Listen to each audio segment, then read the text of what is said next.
आज के समय में लोगों में बढ़ती बीमारी का बड़ा कारण होता है खराब होती लाइफस्टाइल, अनियमित दिनचर्या और खराब खान पान। और ऐसा इसलिए होता है क्योंकि आज के दौर में हम अपनी संस्कृति और पूर्वजों की सिखाई गई बातों को अनदेखा कर रहे हैं। इस कारण लोगों को कई प्रकार की बीमारियों का सामना भी करना पड़ रहा है। आयुर्वेद में वर्षों पहले स्वस्थ जीवन के लिए अहम जानकारियां दी गई थी, जिसे आज बहुत कम लोग ही मानते हैं। मैं वैशाली गिरमिले आज के इस वीडियो में आपको बताने वाली हूँ आयुर्वेद के अनुसार स्वस्थ जीवन के लिए हमारा डेली रूटीन कैसी होनी चाहिए। इसलिए यदि आप भी चैनल पर पहली बार आए, वीडियो पहली बार देख रहे हैं, तो जल्दी से चैनल को सब्सक्राइब कर लीजिए, क्योंकि ऐसी हेल्थ से जुड़ी सही जानकारियाँ मैं आपके लिए रोज लाती रहती हूँ और कोई भी जानकारी आपसे मिस ना हो और समय पर आपको इसकी जानकारी मिले, इसलिए चैनल को सब्सक्राइब जरूर करें। आयुर्वेद में हर चीज को 3 दोषों से जोड़ा गया है और वो है वात, पित्त, कफ। इसमें होने वाली किसी भी समस्या के कारण हमें उससे संबंधित बीमारियां होंगी और मनुष्य को किसी प्रकार की बीमारी ना हो, इसके लिए हमारे पूर्वज भी आयुर्वेद में दी गई जानकारी के अनुसार तय रूटीन का पालन किया करते थे। जिस प्रकार धार्मिक नियमों का पालन किया जाता है,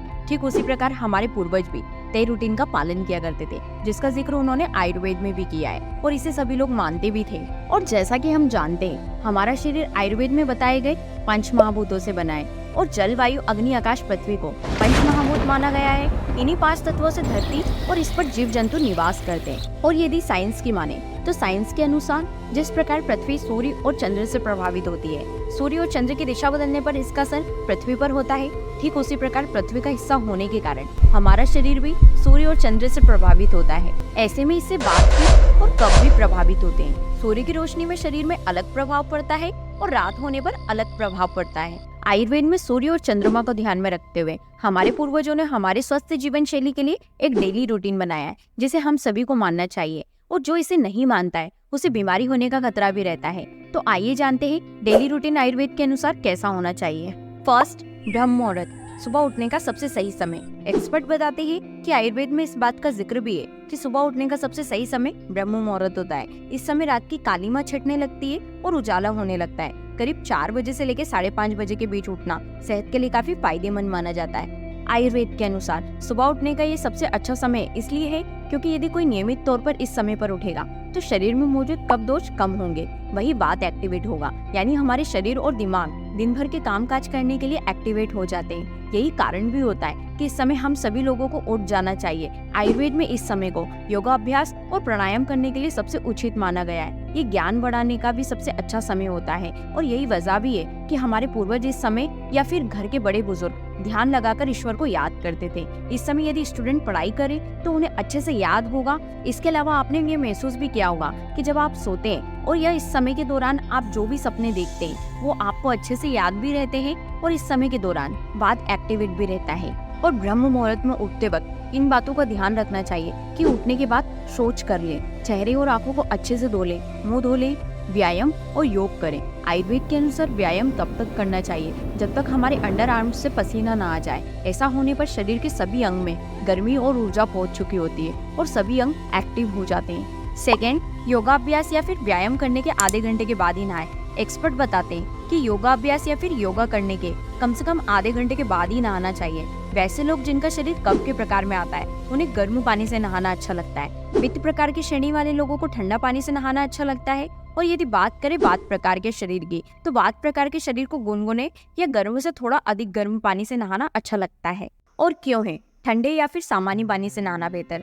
हमें ठंडे या गर्म पानी से नहाना है, ये काफी हद तक बाहर के तापमान पर भी निर्भर करता है। आयुर्वेद के अनुसार ठंडे या सामान्य रूम टेम्परेचर वाले पानी से नहाना सेहत के लिए काफी फायदेमंद होता है। पानी को सिर पर डालकर नहाना चाहिए, इससे हमारे शरीर का सारा अंग स्वस्थ रहेगा। गर्म पानी हमारे बालों के लिए अच्छा नहीं होता। सिर पर गर्म पानी पड़ने से आंखों और दिल के लिए नुकसानदेह होता है और ज्यादा गर्म पानी से नहाने का जिक्र आयुर्वेद में भी नहीं है। थर्ड, ध्यान के लिए समय निकालें। आयुर्वेद में इस बात का जिक्र भी है कि नहाने के बाद अब ध्यान के लिए समय निकाला जाए। जिस प्रकार हमारे शरीर को व्यायाम की आवश्यकता पड़ती है, ठीक उसी प्रकार हमारे दिमाग को भी ध्यान की आवश्यकता पड़ती है। और एक्सपर्ट बताते हैं कि इस ध्यान को हम भगवान की पूजा कर कर भी कर सकते हैं। आप चाहे तो अपने सामने ज्योति जलाकर या दिया रखकर भी उस पर फोकस कर सकते हैं। आप नियमित तौर पर ध्यान करेंगे तो दिन भर के कामकाज को आसानी से कर पाएंगे और मेंटली रूप से आप स्वस्थ रहेंगे। लेकिन इस बात का ध्यान रखें कि ध्यान को हमेशा खाली पेट करें।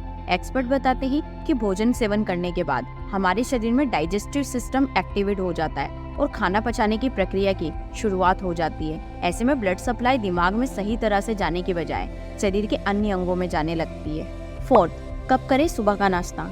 एक्सपर्ट बताते हैं कि हमेशा सूर्य निकलने के बाद ही सुबह का नाश्ता करना चाहिए, क्योंकि जैसे जैसे आसमान में सूर्य निकलने लगता है, ठीक वैसे ही शरीर में भी अग्नि तत्व एक्टिवेट हो जाते हैं। आपने ये गौर भी किया होगा कि सूर्योदय के पहले यदि आप उठें तो भूख नहीं लगेगी। यदि कोई आयुर्वेद की बताई गई दिनचर्या के अनुसार उठे तो सुबह 8 बजे के बाद ही भूख लगेगी, क्योंकि हेल्दी व्यक्ति के शरीर में इस समय तक मेटाबॉलिक एक्टिवेट हो जाती है। शरीर के अन्य अंग भोजन के पोषक तत्वों को हासिल करने के लिए तैयार हो जाते हैं। लेकिन इस बात का ध्यान रखें कि आयुर्वेद के अनुसार सुबह के नाश्ते में हल्का भोजन ही करें, क्योंकि शरीर का पाचन तंत्र रात भर विश्राम मुद्रा में रहता है। ऐसे में यदि आप काफी ज्यादा भोजन ग्रहण करेंगे तो आपकी पाचन क्रिया पर गलत प्रभाव पड़ेगा।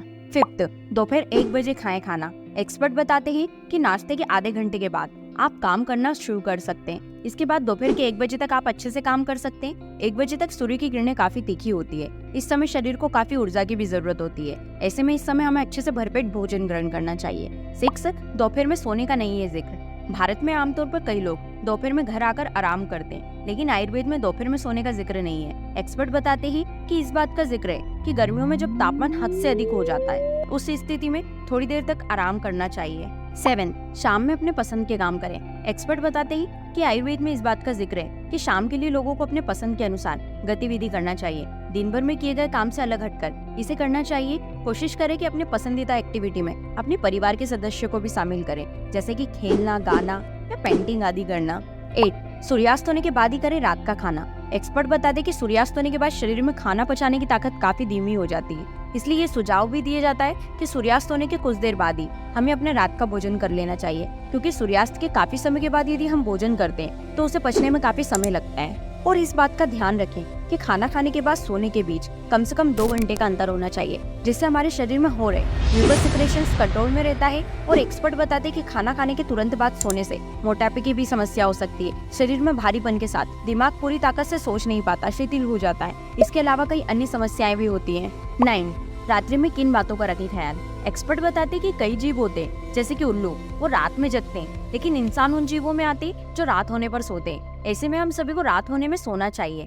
वैसे लोग जो रात में ज्यादा देर तक जगते हैं, सोते नहीं है, उन्हें बीमारी होने की संभावना अधिक रहती है, क्योंकि वो प्रकृति के विपरीत जाकर काम करते हैं। इसके अलावा आयुर्वेद में बेड का भी जिक्र है। सोने के लिए बेड की हाइट इंसानों के घुटने से ज्यादा नहीं होनी चाहिए, और इस बात का ख्याल लोगों को रखना चाहिए। और इस बात का भी ख्याल रखें कि कप श्रेणी में आने वाले लोगों को, जिनका बॉडी मास जल्दी बढ़ता है, उन्हें कम सोना चाहिए ताकि शरीर ज्यादा देर तक एक्टिव मोड पर रहे। और जिन लोगों का शरीर पित्त श्रेणी में आता है, उन्हें 7 से 8 घंटे की नींद लेनी चाहिए। और जिनका शरीर वात की श्रेणी में आता है, उन्हें 8 घंटे से अधिक सोना चाहिए। तो आज की इस वीडियो में हमने जाना कि आयुर्वेद के अनुसार स्वस्थ जीवन के लिए कैसा होना चाहिए सुबह से रात तक का हमारा डेली रूटीन। लेकिन ध्यान रखें कि भले ही जमाना बदलाए, लेकिन इसे पालन करने की कोशिश करें, क्योंकि आज के समय में भले ही जमाना बदल गया है, कंपनियों में लोग रात रात भर काम करते हैं, और माना कि ऐसे में इस रूटीन को मानना संभव नहीं है, लेकिन बहुत से ऐसे लोग हैं जो चाहे तो इस रूटीन को फॉलो कर सकते हैं। और एक्सपर्ट बताते हैं कि पहले के समय में भी लोग दुकान लगाकर सामान की बिक्री करते थे, खेतों में और सेना के साथ शारीरिक परिश्रम करते थे। वहीं आज भी लोग ऑफिस जाते हैं और रोजमर्रा के कामकाज करते हैं। बस जरूरी है कि अच्छे लाइफस्टाइल नहीं अपनाते। पहले के समय में लोग अपने स्वास्थ्य को लेकर जागरूक थे, और यही वजह भी थी कि वो आयुर्वेदिक रूटीन चार्ट को अपनाते थे। लेकिन हम भारतीय अपनी संस्कृति से दूर हो रहे हैं, और वही विदेशी लोग हमारे यहाँ के योग को अपना रहे हैं और हेल्दी रह रहे हैं। वीडियो में दी गई डेली रूटीन की जानकारी यदि आपको अच्छी लगी हो तो वीडियो को लाइक करें, शेयर करें, कमेंट करें, और इसी तरह की हेल्थ से जुड़ी सही जानकारियों के लिए चैनल को सब्सक्राइब करना ना भूलें। मिलते हैं अगले वीडियो में, तब तक के लिए नमस्कार।